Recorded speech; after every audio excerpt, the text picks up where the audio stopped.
From Genesis to Revelation, the God I meet is one with the softest of hearts, a God who is deeply in love with the people God has made, a God who sees and protects those who are vulnerable, oppressed, and forgotten by others. And that's the story of Hagar that our community is named for.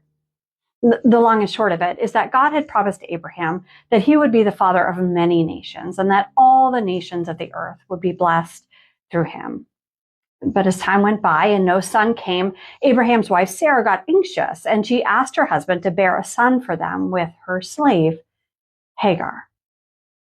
So basically, Hagar is forced to marry this man for the sole purpose of procreating for someone else. She gets pregnant, but then Sarah gets jealous and she mistreats Hagar. The word in Hebrew here connotes abuse. Behaviors aimed at exerting power and control over Hagar. Desperate, Hagar flees to the desert. She can't go back to such a dangerous situation at home, but also in the desert. It's just a matter of time before thirst and hunger and the elements take her and her unborn child. So what does she do? Where can she turn? Well, it's there in the desert, in Hagar's place of deepest distress, that God shows up. God shows up and makes promises to Hagar, a woman and a slave, someone who in the ancient world was mere property in the eyes of others. But God sees Hagar, and God promises to lift Hagar up to make a mighty nation from her and her son. The road won't be easy, but Hagar is no longer alone.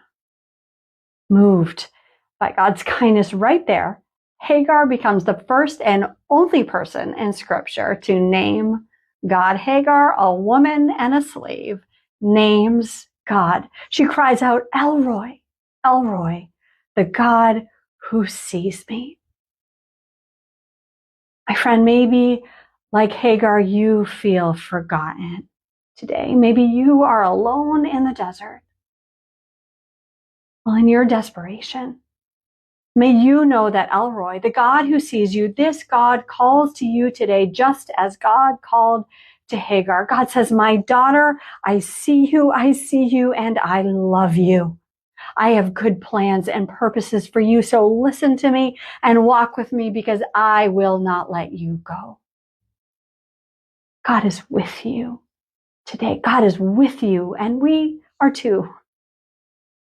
So if it's your right next step, I encourage you to reach out anytime or simply poke around on our website, hagarsisters.org, and learn more about who we are. Whatever is right for you today, my friend, just know you are not alone.